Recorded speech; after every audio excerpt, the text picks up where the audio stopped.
अगर तुम परहेजगार रहना चाहती हो तो किसी अजनबी शख्स से नर्म लहजे में बात न करो, ताकि वो शख्स जिसके दिल में किसी तरह का रोग है कोई उम्मीद न पैदा कर ले। और दस्तूर के मुताबिक बात किया करो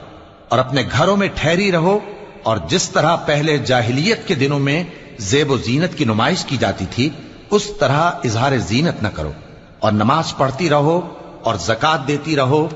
और अल्लाह और उसके रसूल की फर्माबरदारी करती